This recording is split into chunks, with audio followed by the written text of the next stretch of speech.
What's on, ladies and gentlemen? My name's Ross, I like games, and today we need to take a look at the rest of the secret actions from Wave 4 of the Transformers trading card game. You see, just a couple of days ago I went and showed you all the defensive secret actions, and that was fun and we had a blast and it was all good, but I didn't look at all of them. 12 in one video seemed slightly aspirational. So let me fix that now and show you all of the rest. Let's go alphabetically. Let's start off with Coup. So Coup then, what do we see? Well, it's got a black icon, very good if you're going for Pierce. Gives you Pierce 1 until end of turn. And remember, secret actions, you play them on your opponent's turn. They are revealed if the trigger is hit, and then they do something.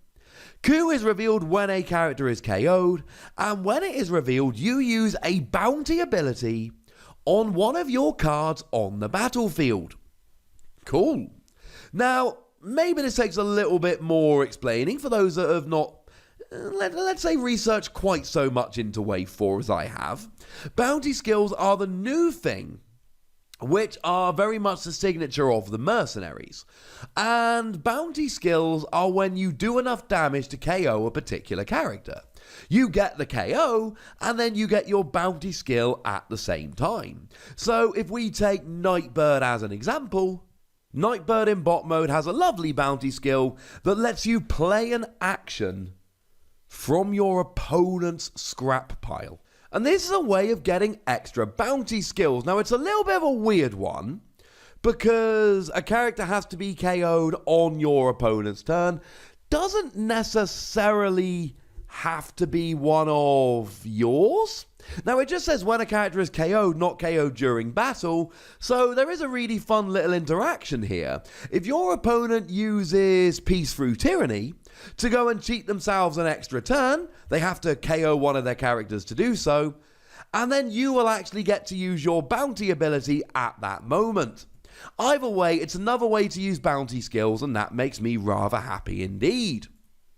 Even the Score. Now, I love Even the Score, but I'm very biased. It's one of the cards I was lucky enough to be able to reveal. Now, it is a star card, so it takes one of your 25 stars that you've got for team building, but it does at least reward you with a double orange icon, which is phenomenal when you're doing the whole attacking thing. It's revealed when one of your Decepticons takes more than enough attack damage to be KO'd, and you do the extra attack damage to the attacker, and then put this card into your KO area. It is so gosh darn good that it is one of the very, very few cards that we have that actually goes to the KO area when it is played. I.e., it's so good, you're limited to 3 in your deck, it ain't coming back. Recover Cassette would be the first example of a card we saw here. Interestingly enough, revealed the same day as an article where Transformers explained how they don't want cards to go to the KO area. But I do get where they're going with this. Even the Score's a really good card. This is I'm against a really aggressive deck. My opponent is gonna get a KO. I can't stop them getting a KO. And I don't want to play some defensive secret action like we looked at in the previous video.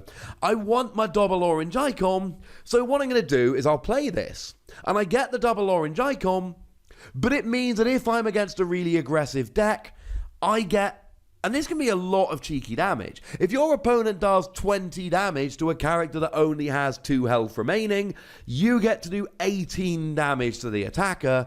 This, I believe, will get you extra KOs. I believe that this will give people wins in games because they are literally getting an extra KO when they shouldn't be. I adore this card. Maybe I'll be proven wrong, but I'm happy with my prediction for now. But if we're going to have a double orange star secret action for Decepticons, we need a double blue star secret action for Autobots. And we have one with Heroic Resolve.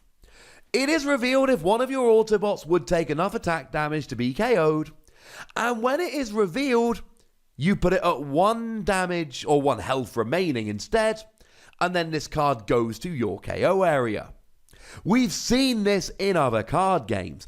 Anyone that plays a Pokemon trading card game and follows my work over at PTCG Radio may well recognize the card Focus Sash.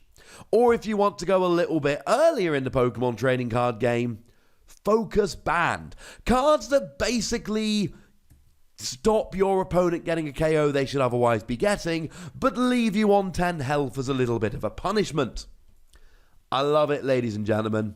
I absolutely love it. This seems like another one of those cards that can absolutely swing matchups in your favor. It seems like the kind of thing where your opponent's like, yay, I'm going to go ahead and get a KO, and then they whiff the KO, and then you end up winning by one turn, and they were one turn away from winning, but gutted.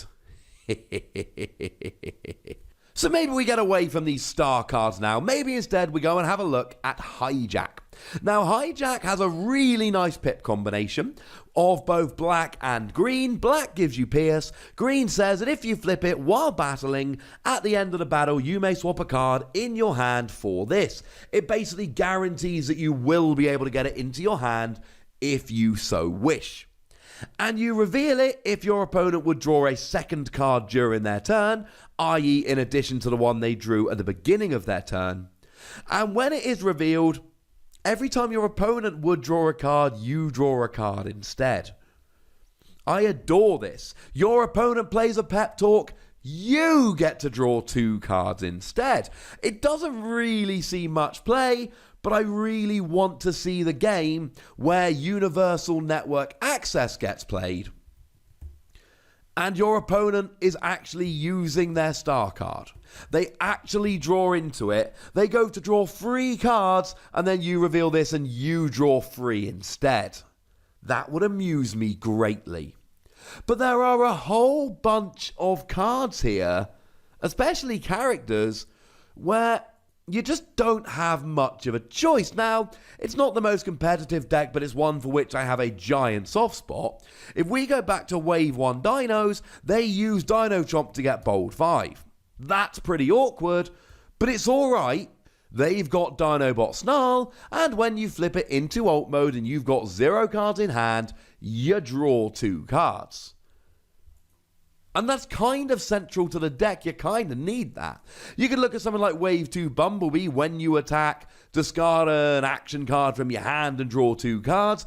And okay, maybe your opponent knows that you're playing Hijack, so they deliberately don't use this. But then we're back in the category of your opponent wants to draw extra cards, but they're deliberately not drawing extra cards to try and hurt you. And anytime your opponent deliberately doesn't do something they want to try and hurt you, that's kind of a win for you, ladies and gentlemen.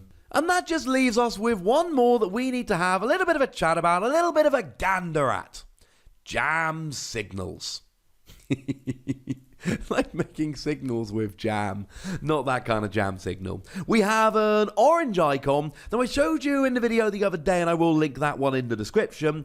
I did show you that the vast majority of the defensive cards or defensive secret actions had blue icons, so we see an orange icon here really to redress the balance a little bit, give some secret actions with orange icons. It is revealed when your opponent plays a blue action, and when it is revealed, you scrap that action, and it has no effect. Hang on a second. Doesn't that sound quite a lot like a card we got back in Wave 3? Why, yes, it definitely does. This is Infiltrate. Infiltrate has a blue icon. When your opponent plays an orange action, you scrap it with no effect. Now, there are a couple of rulings that we've had which are very important here. One ruling is you do not have to do this. It is optional. And that's very important because your opponent cannot essentially play a card to bait you into doing it and then play another card. Obviously, they would need something like Brainstorm to play 2 actions in one turn. Or indeed, that Wave 2 Bumblebee we mentioned earlier. That would also let you play 2 actions in one turn. Well, okay, that's a pretty important ruling. The other important ruling here is that secret actions are played secretly. That is to say that if you've got jam signals down and your opponent plays an infiltrate, they are actually playing a blue icon action, but you cannot scrap it with no effect, because when secret actions are played, they are played essentially as blank cards. And incidentally, when they're revealed, they're not played, so you cannot use this to stop a secret action. That is, frankly, ladies and gentlemen, fairly important. So there we go. Those are all of the non-defensive secret actions from Wave 4. I like secret actions. They add a lovely new dimension to the game. I had a chance to talk about them all. Why would I not take it? Trick question, of course I would. But at this stage, I'd like to know what you think about all of these, which one's your favourite, and anything else that's on your mind, to be honest. So let me know in the comment section. Go nuts! Be nice. And then make sure you like this video, subscribe to this channel, follow me on Twitter at the Wossy. That's where we talk about Transformers and any other games that take my fancy. And do please consider checking out patreon.com/PTCGradio, where you can support the channel, get some bonus podcasts, etc. But by far the most important thing, as always, look after yourselves till next time, would you? Thank you very much for watching. My name's Ross, and you've been watching Wossy Plays.